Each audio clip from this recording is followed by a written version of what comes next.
اللہ الرحمن الرحیم۔ السلام علیکم خواتین و حضرات، زینب نور لائف ہسٹری چینل میں آج پھر آپ کی خدمت میں حاضر ہے۔ مجھے امید ہے خواتین و حضرات میری یہ دی ہوئی معلومات آپ کی معلومات میں انشاءاللہ ضرور اضافہ کرے گی۔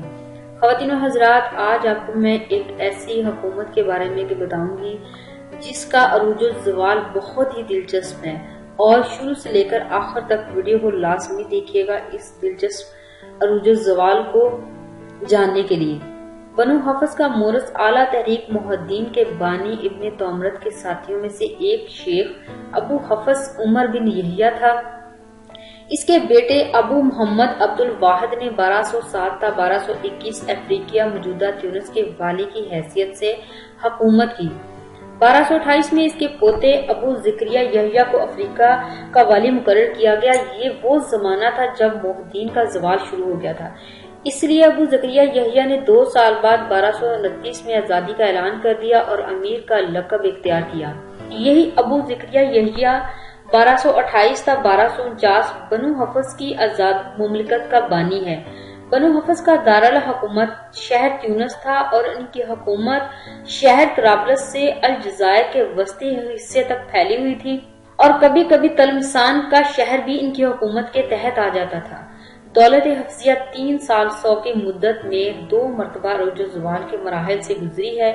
عروج کا پہلا دور 627 سے 694 تک اور دوسرا دور 772 سے 893 تک کے زمانوں پر مشتمل ہے۔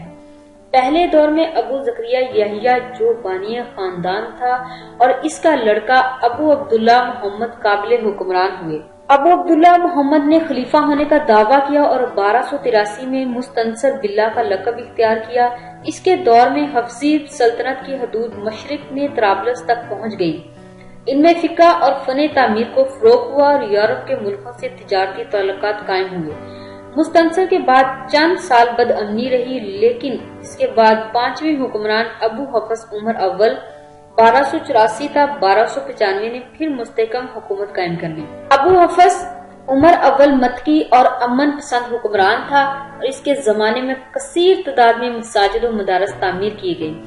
ابو حفص کے انتقال کے بعد حکومت طویل عرصے تک خانہ جنگی اور بد امنی کا شکار رہی، لیکن آخر میں 16ویں صدی ابو العباس احمد 1370 تا 1394 نے گرتی ہوئی سلطنت کو ایک بار پھر سنبھالا، بغاوتوں کو ختم کیا اور امن قائم کیا، اور اس طرح بنو حفص کے دوسرے دور کا آغاز ہوا۔ ابو العباس احمد کے لڑکے ابو فارس 1394 تا 1434 نے سلطنت کو طرابلس سے الجزائر تک وسعت دے کر سابقہ حدود پر قائم کر دیا۔ آخر میں تلمستان کے بنو عبد الوداد کو بھی اطاعت کرنے پر مجبور کر دیا۔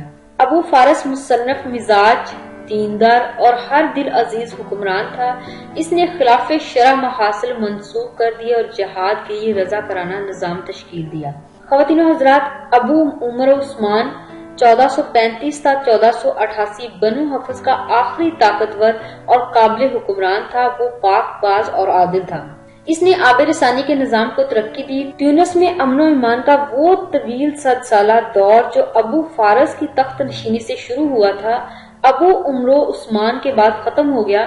بنو حفص کے دور زوال میں اسپین کی حکومت نے، جو مسلمانوں کو اندلس سے نکالنے کے بعد ایک بڑی عالمی طاقت بن گئی تھی، 1510 کے بعد افریقہ کے معاملات میں بھی دخل دینا شروع کر دیا اور الجزائر اور تیونس کے کئی ایسے حصوں پر قبضہ کر لیا، اور 1534 کے بعد بنو حفص کو اپنا باج گزار بنا لیا۔ لیکن اس اقتدار کو مشرق سے آنے والے عثمانی ترکوں نے چیلنج کر دیا۔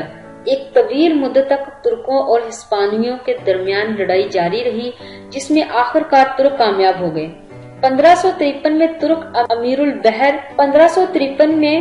امیر البحر خیر الدین پاشا بار بروسا نے الجزائر فتح کر لیا، اور 1574 میں ایک دوسرے امیر البحر نے تیونس کو فتح کر کے حفصی خاندان کی حکومت کا ہی خاتمہ کر دیا اور تیونس کو سلطنت عثمانیہ کا حصہ بنا دیا۔ بنو حفص کا دور تیونس کی ترقی اور خوشحالی کا وہ عظیم دور تھا۔ ان کے زمانے میں تیونس میں شاندار عمارتیں تعمیر کی گئیں، جن میں شمالی افریقہ کا قدیم مدرسہ جامعہ زیتونیہ بھی شامل ہیں۔ مصر و شام میں مملوکوں اور وسط ایشیا میں تیموریوں کے دور کی طرح بنو حفص کا دور تیونس کی قدیم تاریخ کا آخری شاندار دور تھا۔ عظیم مورخ ابن خلدون تیونسی میں پیدا ہوئے اور انہوں نے اپنی تاریخ تلمسان میں ہی لکھی تھی۔ تو خواتین و حضرات، یہ چھوٹی سی معلومات میں نے جو آپ کی خدمت میں پیش کی ہے، مجھے امید ہے آپ کو ضرور پسند آئے گی اور آپ کے علم میں بھی اضافہ کرے گی۔